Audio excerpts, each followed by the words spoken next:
Mana faza hozir o'chiq uzoq avtomatimiz. Ana endi bittalik yig'ilchati lampochkamizni yig'ilish sxemasini hozir yig'amiz. Mana ko'kdan 0 kelyapti. Mallasidan faza. Ya'ni mana bu malla tomonidan faza, ko'k tomonidan 0. Hozir avtomat qo'shmaganmiz. Endi bu lampochkadan ikkitasini chiqadi. Mana bu ko'k va qizil mana. Bundan ham ikkita. Qizil va ko'k.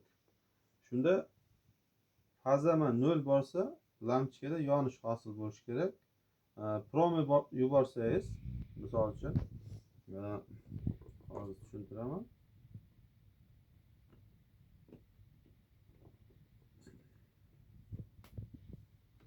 Avtomatimizni qo'shamiz.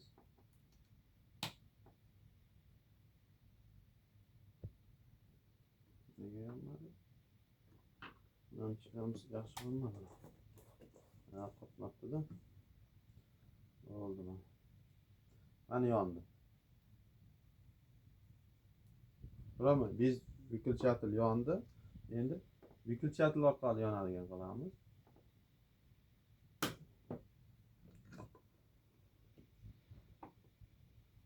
Nolini lampochkani ko'k simiga berib yuboramiz.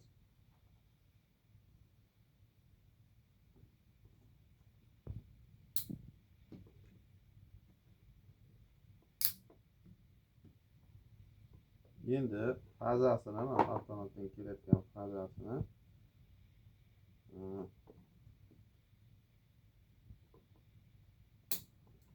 vyuklchatelga beramiz.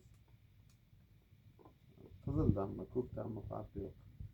Через vyuklchatel orqali, yoqib o'chiruvchi orqali boradi lampochkaga.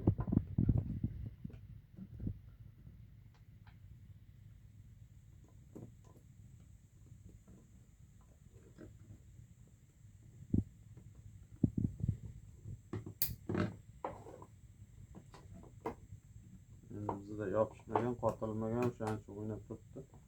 Hozir mana buni qo'shamiz. Bo'lsa yomon shu.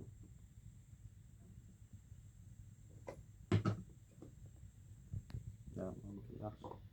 Tegmabdi. Kontak bo'lmabdi yaxshi.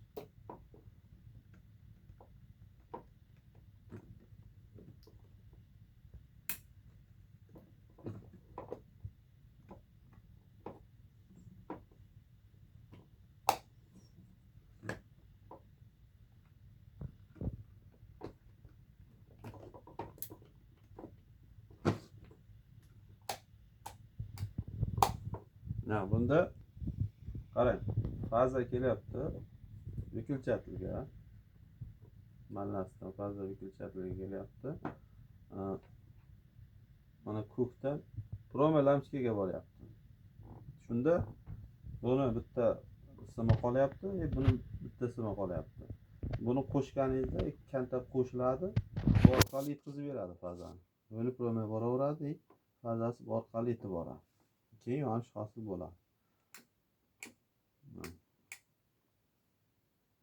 Bemalol maqsad bo'ladi. U qiyin narsa joyi yo'q. Shunchaki vyuklchatel orqali boradigan faza qilsangiz bo'ladi. Boshlaysanmi?